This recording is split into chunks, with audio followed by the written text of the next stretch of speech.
ഹർഷ, ഉണ്ണികൃഷ്ണൻ പൊറ്റിയുടെ ജാമ്യ ഹർജി കോടതി ഇന്ന് വീണ്ടും പരിഗണിക്കുകയാണ്.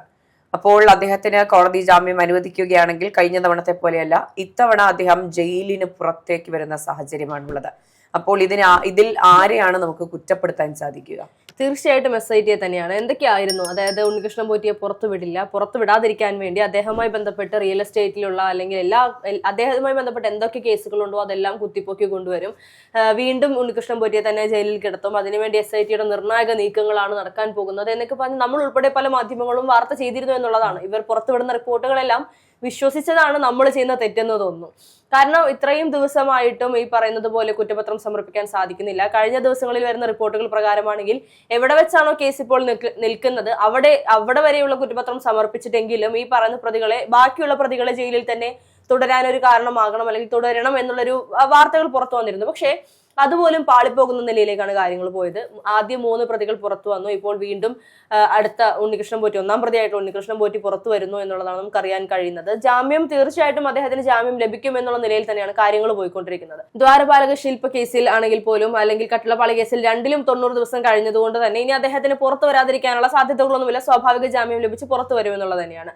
അതോടൊപ്പം തന്നെ ഈ പറയുന്നതുപോലെ കോടതി പറഞ്ഞ ഒരു പ്രധാനപ്പെട്ട ഒരു കാര്യമുണ്ട്. SITയുടെ അന്വേഷണത്തിൽ കോടതി തൃപ്തരാണ് എന്നുള്ളത്. അങ്ങനെയെങ്കിൽ ഈ കേസ് ഇവിടെ അവസാനിക്കുകയാണോ, അല്ലെങ്കിൽ തന്ത്രിയോടുകൂടി ഈ കേസ് അവസാനിക്കുകയാണോ, ഇനി മുന്നോട്ടൊരു പോക്കുണ്ടാകില്ലേ എന്ന് ചോദിക്കുന്നതിൽ തെറ്റില്ല. ഒരു സമയത്ത് ഞാൻ പറഞ്ഞിരുന്നു, ED അന്വേഷണത്തിന് ഇറങ്ങിയിട്ടുണ്ട്. ഈ കേസ് എവിടെയും എത്താതെ പോകാൻ സാധ്യത കൂടുതലാണ്. കേരളത്തിൽ ED എപ്പോഴൊക്കെ അവതരിച്ചിട്ടുണ്ടോ അപ്പോഴൊക്കെ തന്നെയും ആ കേസുകൾ എവിടെയും എത്താതെ പകുതിയിൽ വെച്ച് അവസാനിപ്പിച്ചുകൊണ്ട് പോകുന്ന, അല്ലെങ്കിൽ ജനങ്ങൾക്ക് തൃപ്തമല്ലാത്ത രീതിയിൽ ഒരു വിധി വന്നു പോകുന്ന ഒരു സാഹചര്യത്തിലേക്ക് പോയിട്ടുണ്ട്. ശബരിമല സ്വർണ്ണക്കൊള്ളയും അതുപോലെ തന്നെ ആയിരിക്കും എന്നുള്ളത് ഇപ്പോൾ അതിനുള്ള സൂചനകളാണ് നമുക്ക് കാണാൻ സാധിക്കുന്നത്. അതോടൊപ്പം CBIയുടെ അന്വേഷണം വേണമെന്ന് ആവശ്യപ്പെട്ടപ്പോൾ കോടതി അതിന്റെ ആവശ്യമില്ല എന്ന് പറഞ്ഞുകൊണ്ട് തള്ളിക്കളയുന്ന ഒരു സാഹചര്യം ഉണ്ടായിരുന്നു. ഇപ്പോൾ കോടതിയുടെ വിശ്വാസ്യത പോലും ചോദ്യം ചെയ്യുന്ന നിലയിലേക്ക് SITയുടെ നീക്കങ്ങൾ പോവുകയാണെങ്കിൽ നമുക്ക് അതിനെ തെറ്റു പറയാൻ സാധിക്കില്ല. ജനങ്ങൾ കോടതിയെ വിമർശിക്കുകയാണോ എന്ന് ചോദിച്ചാൽ പോലും, കാരണം ഈ പറയുന്ന ശബരിമല സ്വർണ്ണക്കൊള്ളയുമായി ബന്ധപ്പെട്ടുകൊണ്ട് പ്രത്യേകിച്ച് ഒരു നീക്കുപോക്ക് അല്ലെങ്കിൽ ഈ പറയുന്ന കൃത്യമായ ഒരു പ്രതി ആരാണ് എന്ന് പോലും കണ്ടെത്താൻ സാധിക്കാതെ, ഇതിന്റെ ഉറവിടം എവിടെയാണെന്ന് പോലും കണ്ടെത്താൻ സാധിക്കാതെ, ഇവിടെ നിന്ന് കൊണ്ടുപോയ സ്വർണം എവിടെയാണെന്ന് പോലും കണ്ടെത്താൻ സാധിക്കാതെ, അതിനെങ്കിൽ ഇനി ഇപ്പോൾ ഈ പറയുന്ന ശബരിമലയിൽ ഇപ്പോഴുള്ള സ്വർണം അന്ന് കൊണ്ടുപോയതിന്റെ ബാക്കി തന്നെയാണോ അതോ പുതിയതാണോ എന്ന് പോലും അറിയാൻ സാധിക്കാത്ത നിലയിലേക്ക് കാര്യങ്ങൾ കൊണ്ടെത്തിച്ച് നിൽക്കുന്നത്. അതെ, ഇപ്പൊ SIT സംഘത്തിന്റെ അന്വേഷണം നമുക്ക് വിമർശിക്കാൻ ആകില്ല എന്ന് പറയാൻ കഴിയില്ല. നമുക്ക് ഉറപ്പായും വിമർശിക്കാൻ കഴിയുന്ന ഒരു കാര്യമാണ്. കാരണം ഇപ്പോൾ കോടതിയെ നമുക്ക് വിമർശിക്കാനുള്ള അവകാശമുണ്ട്, കോടതി വിധിയെ വിമർശിക്കാൻ അവകാശമുണ്ട്. ഈ പറഞ്ഞതെല്ലാം നമുക്ക് സ്ക്രൂട്ടനൈസ് ചെയ്യാനുള്ള അവകാശം നമുക്കുണ്ട്. അതുകൊണ്ട് തന്നെ SIT സംഘം ഈ ഹർഷ ഉന്നയിച്ച ചോദ്യങ്ങളുണ്ടല്ലോ, ഇതൊക്കെ എവിടെ, ആര് കൊണ്ടുപോയി, എന്ത് ചെയ്തു, ഈ ചോദ്യങ്ങളൊക്കെ ഉത്തരം തരേണ്ടത് SIT സംഘം തന്നെയാണ്. കഴിഞ്ഞ 3-4 മാസമായി അവർ അന്വേഷണം നടത്തുന്നുണ്ട്. ഉണ്ണികൃഷ്ണൻ പോറ്റിയാണ് ഇതിലെ കേന്ദ്ര ബിന്ദു എന്ന് നമുക്കറിയാം. അദ്ദേഹം കണക്ട് ചെയ്തിട്ടുള്ള ഉന്നതന്മാർ ആര് എന്ന ചോദ്യം മാത്രമാണ് ബാക്കിയുള്ളത്. കഴിഞ്ഞ ദിവസം ഹൈക്കോടതിയും ചോദിച്ചിട്ടുണ്ട്, ഈ വമ്പൻ സ്രാവുകളെ എപ്പോഴാണ് പിടിക്കുക എന്നൊക്കെ. അപ്പോൾ ഉണ്ണികൃഷ്ണൻ പോറ്റി സ്വാഭാവിക ജാമ്യത്തോടെ പുറത്തേക്ക് വരിക എന്ന് പറയുന്നത് ഈ അന്വേഷണത്തിന് തന്നെ വലിയൊരു അടിയാണ്. ഇപ്പൊ ഉണ്ണികൃഷ്ണൻ പോറ്റി ആദ്യ കേസിൽ ജാമ്യം ലഭിച്ചെങ്കിലും 2ാമത്തെ കേസിലാണ് അകത്ത് കിടന്നത്. പക്ഷെ നമ്മൾ ഒരു സമയത്ത് ചർച്ച ചെയ്തിരുന്നു, അദ്ദേഹത്തിനെതിരെ ചെക്ക് കേസുകളൊക്കെ ഉണ്ട്, സാമ്പത്തിക ഇടപാടുമായി ബന്ധപ്പെട്ട കേസിലൊക്കെ അദ്ദേഹത്തിന് അകത്തിടാൻ സാധ്യതയുണ്ട്. റിയൽ എസ്റ്റേറ്റുമായി ബന്ധപ്പെട്ട കേസുകളുണ്ട് ഒരുപാട്. പക്ഷെ ഈ പരാതിക്കാരും വീണ്ടും പരാതി കൊടുക്കാൻ തയ്യാറാവാത്ത ഈ കേസുകൾ ഒന്നും മുന്നോട്ട് കൊണ്ടുപോകാൻ SIT സംഘം ഇപ്പൊ തയ്യാറാകുന്നില്ല. അപ്പോൾ ഇതൊന്നും ഇപ്പോൾ നിലനിൽക്കുന്നില്ല. അപ്പോൾ 2ാമത്തെ കട്ടിളപ്പാളി കേസിൽ ജാമ്യം ലഭിക്കുന്നതോടുകൂടി ഉണ്ണികൃഷ്ണൻ പോറ്റി പുറത്തു വരികയാണ്. അപ്പോൾ നമ്മൾ കണ്ടു, ഈ ശബരിമല സ്വർണ്ണക്കൊള്ള കേസിൽ ഇപ്പോൾ ഓൾറെഡി 3 പേരാണ് പുറത്തു വന്നിട്ടുള്ളത്. ആദ്യം മുരാരി ബാബു ആയിരുന്നു, മുൻ അഡ്മിനിസ്ട്രേറ്റീവ് ഓഫീസറായ മുരാരി ബാബു ആയിരുന്നെങ്കിൽ അതിനുശേഷം വന്നത് അതുപോലെ തന്നെ മുൻ അഡ്മിനിസ്ട്രേറ്റീവ് ഓഫീസറായ ശ്രീകുമാറും പിന്നെ എക്സിക്യൂട്ടീവ് ഓഫീസറായ സുധീഷും ഒക്കെ ആയിരുന്നു. ഇവരെല്ലാം ഇപ്പൊ പുറത്തു വന്ന സാഹചര്യത്തിൽ ഉണ്ണികൃഷ്ണൻ പോറ്റി പുറത്തു വരാനുള്ള സാധ്യത വളരെ കൂടുതലാണ്. അപ്പോൾ നമുക്ക് ചോദിക്കാം, SIT സംഘം എന്ത് ചെയ്യുന്നു എന്നുള്ള ചോദ്യം നമുക്ക് ഉന്നയിക്കാം. അവിടെയാണ് ഈ രാജീവ് ചന്ദ്രശേഖരനെ പോലുള്ള ആൾക്കാർ ഈ പറഞ്ഞതുപോലെ CBI അന്വേഷണം വേണമെന്ന് പറയുമ്പോൾ ഹൈക്കോടതി പറയുന്നത് അന്വേഷണം കറക്റ്റ് ആയിട്ട് തന്നെയാണ് നടക്കുന്നത്, SIT സംഘത്തിന്റെ അന്വേഷണത്തിന്റെ കാര്യം മാത്രമേ ഉള്ളൂ. കഴിഞ്ഞ ദിവസം ഞാൻ ഒരു മുതിർന്ന മാധ്യമ പ്രവർത്തകനായ ജ്യോതിർഘോഷിനോട് സംസാരിക്കുമ്പോൾ അദ്ദേഹം പറയുന്നൊരു കാര്യമുണ്ട്, SIT സംഘത്തിനെ പൂർണ്ണമായും സ്വാധീനിക്കാൻ സംസ്ഥാന സർക്കാരിന് കഴിയും. സംസ്ഥാന സർക്കാർ സ്വാധീനിക്കുന്നുമുണ്ട്. ഇപ്പോൾ ഈ പറഞ്ഞ കോടതി നേരിട്ട് നിയമിച്ച സംഘമാണെന്ന് പറയുമ്പോഴും പോലീസുകാരല്ലേ അന്വേഷിക്കുന്നത്, ആഭ്യന്തര വകുപ്പിന് കീഴിലുള്ള ഉദ്യോഗസ്ഥർ അന്വേഷിക്കുന്ന ഒരു കേസ് ഇപ്പോൾ കോടതിയുടെ ഒരു ഡ്യൂട്ടിക്ക് വേണ്ടിയിട്ട് ഇവരെ അങ്ങോട്ട് അപ്പോയിന്റ് ചെയ്തിട്ടുണ്ട് എന്ന് അല്ലാതെ ഈ സംസ്ഥാന സർക്കാരിന് ഉറപ്പായിട്ടും ഇവരെ സ്വാധീനിക്കാൻ കഴിയും. അത് തന്നെയാണ് ഈ മെല്ലെപ്പോക്കിന് ആവശ്യം. അപ്പോൾ ഈ മെല്ലെപ്പോക്കിന്റെ കാരണം എന്ന് പറയുന്നത്, അപ്പോൾ ഈ പറഞ്ഞതുപോലെ നിയമസഭാ തെരഞ്ഞെടുപ്പിന് ശേഷമോ അല്ലെങ്കിൽ ഇതിനെ വലിച്ചുകൊണ്ട് പോകുന്നതിൽ ഇവർക്കൊരു വലിയ പങ്കുണ്ട്. അങ്ങനെയാണ് ഇവരെല്ലാം സ്വാഭാവിക ജാമ്യം നേടി പുറത്തു വരുന്നത്. നമുക്ക് ഒരിക്കലും ഇനി നാളെ ഒരു ദിവസം ഇവരെല്ലാം ശിക്ഷിക്കപ്പെടുമെന്ന് 100% ഉറപ്പ് പറയാൻ പോലും കഴിയാത്ത സാഹചര്യത്തിലാണ് ഇപ്പൊ നിൽക്കുന്നത്. ഇപ്പൊ ഒരു കുറച്ചു നാൾ കഴിഞ്ഞ് ഇതിന്റെ ഇങ്ങനെ ഈ ചൂട് കുറഞ്ഞു നമ്മൾ കണ്ടു. ആദ്യം ഇത് പുറത്തു വരുന്ന സമയത്ത് 24/7 എല്ലാ മുഖ്യധാരാ മാധ്യമങ്ങളും ഇതിനെപ്പറ്റി ചർച്ച ചെയ്യുന്നുണ്ടായിരുന്നു.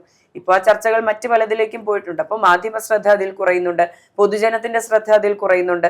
അതുകൊണ്ട് തന്നെ കുറെ നാൾ കഴിയുമ്പോൾ ഇതിങ്ങനെ തേഞ്ഞു മാഞ്ഞ് ഒരിക്കലും അന്വേഷിക്കപ്പെടാത്ത അല്ലെങ്കിൽ തെളിയിക്കപ്പെടാത്ത ഒരു കുറ്റമായി മാറാൻ സാധ്യതയുണ്ട്. അതെ, തീർച്ചയായിട്ടും. അത് ഈ പറയുന്നത് പോലെ, നേരത്തെ മെഹ പറഞ്ഞതുപോലെ നിയമസഭാ തെരഞ്ഞെടുപ്പ് അടുക്കുന്ന ഒരു സമയമായതുകൊണ്ട് തന്നെ CPM-ന് ഈ ഒരു കേസ് തെളിയരുത് എന്നുള്ള ഒരു ആവശ്യം കൂടിയുണ്ട്. കാരണം തെളിഞ്ഞു കഴിഞ്ഞാൽ ഇനി ഇപ്പോൾ പുറത്തു നിൽക്കുന്ന അല്ലെങ്കിൽ കേസിൽ പെടാതെ പോകുന്ന പല CPM നേതാക്കളും ഇതിൽ തെറ്റുകാരായി വരുമെന്നുള്ളത് യാഥാർത്ഥ്യമാണ്. അത് നമുക്കും അറിയാവുന്ന കാര്യമാണ്. പ്രധാനമായും ഉന്നയിക്കപ്പെടേണ്ട ചോദ്യം എന്ന് പറയുന്നത് കടകംപള്ളിയെ വീണ്ടും ചോദ്യം ചെയ്യാൻ സാധ്യതയുണ്ട് എന്നൊരു റിപ്പോർട്ട് ഒരു സമയത്ത് പുറത്തു വന്നിരുന്നു. പക്ഷേ ആ ചോദ്യം ചെയ്യൽ എന്തുകൊണ്ട് നടക്കുന്നില്ല, എന്തിനത് ഇത്രത്തോളം നീട്ടിക്കൊണ്ടു പോകുന്നു എന്നുള്ളത് വലിയൊരു സംശയം തന്നെയാണ്. വീണ്ടും ചോദ്യം ചെയ്യലുണ്ടായാൽ അദ്ദേഹത്തിന്റെ അറസ്റ്റിലേക്ക് കാര്യങ്ങൾ കൊണ്ടെത്തിക്കപ്പെടും എന്നുള്ളൊരു രീതിയിൽ അഭ്യൂഹങ്ങൾ ഒരു സമയത്ത് ഉയർന്നു വന്നിരുന്നു. അപ്പോൾ അതിനെ ഭയന്നുകൊണ്ടാണോ ഈ കേസ് മുന്നോട്ട് കൊണ്ടുപോകാതെ നിൽക്കുന്നത്? കടകംപള്ളിയെ മാറ്റി നിർത്തുന്നു, CPM ഇത്തവണ മത്സരിപ്പിക്കുന്നില്ല എന്നുള്ള വാർത്തകൾ വന്നിരുന്നു. അപ്പോൾ സ്വാഭാവികമായും CPM-ന് പോലും കടകംപള്ളിയെ സംശയമുണ്ട്, അല്ലെങ്കിൽ CPM-ന് പോലും കടകംപള്ളിയെ ഇനിയിപ്പോൾ സ്ഥാനാർത്ഥിയാക്കിയാൽ തിരിച്ചടി നേരിടേണ്ടി വരുമെന്നുള്ള ഭയമുണ്ട് എന്നുള്ളത് അവിടെ വെളിവായി കഴിഞ്ഞിരിക്കുകയാണ്. ഈ ഒരു ശബരിമല സ്വർണ്ണക്കൊള്ള പോലെ ഇത്രയും വലിയൊരു കേസ് ആരൊക്കെ മറന്നാലും പൊതുജനങ്ങൾ മറക്കാൻ സാധ്യതയില്ല എന്നുള്ളത് തന്നെയാണ്. അവരിതിനെക്കുറിച്ചുള്ള അപ്ഡേഷൻസ് അന്വേഷിച്ചുകൊണ്ടിരിക്കും. അവരിതിനെക്കുറിച്ച് ഇനി എന്ത് എന്നുള്ളൊരു ചോദ്യം, നിയമസഭാ തെരഞ്ഞെടുപ്പ് വരെ ഇത് വലിച്ചു നീട്ടി കൊണ്ടുപോയാലും അത് തിരിച്ചടിയാകുന്നത് CPM-ന് തന്നെയായിരിക്കും. ഒരു സമയത്ത് ശൈലജ ടീച്ചർ പറഞ്ഞ ഒരു വാക്ക് ഇവിടെയാണ് വിനയാകുന്നത്. നമ്മുടെ സർക്കാർ അധികാരത്തിലുള്ളത് കൊണ്ട്, CPM സർക്കാർ അധികാരത്തിലുള്ളത് കൊണ്ട് മാത്രമാണ് ഈ കേസ് ഇത്രയും കൃത്യമായി മുന്നോട്ട് പോകുന്നത് എന്ന് പറയുമ്പോൾ പിന്നെ എന്തുകൊണ്ട് ഈ കേസ് ഒരിടത്ത് വെച്ച് നിൽക്കുന്നു എന്ന ചോദ്യത്തിനും സംസ്ഥാന സർക്കാർ തന്നെയാണ് അതിന് കാരണമെന്നുള്ള ഉത്തരത്തിലേക്ക് എത്തി നിൽക്കുകയാണ്. സർക്കാരിന്റെ സമ്മർദ്ദം കൃത്യമായി ഉള്ളത് കൊണ്ടാണ് എന്നുള്ളത് BJP-യും കോൺഗ്രസും ഒരേ ശബ്ദത്തിൽ പറയുന്ന കാര്യം തന്നെയാണ്. സർക്കാർ കൃത്യമായി SIT-ക്ക് മുകളിൽ സമ്മർദ്ദം ചെലുത്തുന്നുണ്ട്, അതുകൊണ്ട് കേസ് മുന്നോട്ട് പോകാൻ ബുദ്ധിമുട്ടുണ്ട് എന്നുള്ളത്.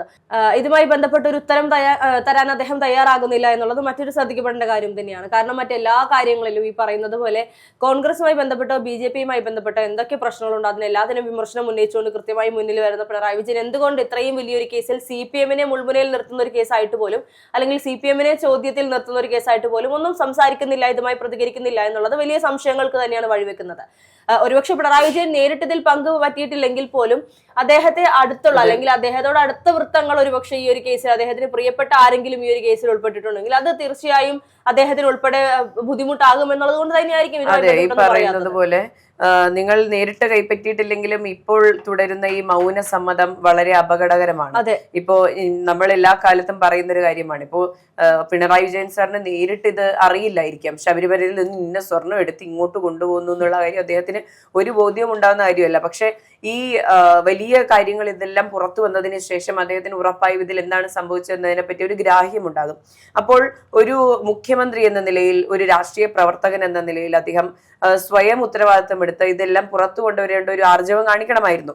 ഇപ്പോൾ എന്റെ പാർട്ടിയിൽ നിന്നുള്ള വ്യക്തികളാണെങ്കിൽ പോലും, എന്റെ വലം കൈയായ കടകംപള്ളി സുരേന്ദ്രനാണെങ്കിലും ആരാണെങ്കിലും ഇവർ നിയമത്തിന് മുന്നിൽ നിൽക്കട്ടെ, ഇവരെ അറസ്റ്റ് ചെയ്യുന്നെങ്കിൽ ചെയ്യട്ടെ, രണ്ടാമത് ചോദ്യം ചെയ്യുന്നെങ്കിൽ ചെയ്യട്ടെ, ഇവരെ കൊണ്ടുപോട്ടെ, ഇവർ ശിക്ഷിക്കപ്പെടട്ടെ എന്നുള്ള ഒരു തീരുമാനം എടുക്കണമായിരുന്നു. പക്ഷെ പകരം സംസ്ഥാന സർക്കാരും മുഖ്യമന്ത്രിയൊക്കെ ചെയ്തുകൊണ്ടിരിക്കുന്നത് പ്രതികളെ പോലും ചേർത്ത് പിടിച്ചുകൊണ്ട് സംരക്ഷിച്ചുകൊണ്ട് പോകുന്നു എന്നുള്ളത് നമ്മൾ ശ്രദ്ധിക്കേണ്ട കാര്യം തന്നെയാണ്. SIT സംഘത്തെ സ്വാധീനിക്കുകയാണ് അദ്ദേഹം ചെയ്തുകൊണ്ടിരിക്കുന്നത്, ഈ സംസ്ഥാന സർക്കാർ ഒട്ടാകെ ചെയ്തുകൊണ്ടിരിക്കുന്നത്. എന്നിട്ട് ഇതിനെല്ലാം ന്യായീകരിക്കുന്ന ഒരുപറ്റം മന്ത്രിമാരെയും ഒരുപറ്റം മുതിർന്ന നേതാക്കളെയും നമ്മൾ കാണുന്നുണ്ട്. അപ്പോൾ ഇവരൊക്കെ സമൂഹത്തിനും നമ്മുടെ കേരളത്തിനും എന്ത് സന്ദേശമാണ് കൊടുക്കുന്നതെന്നാണ് മനസ്സിലാകുന്നത്.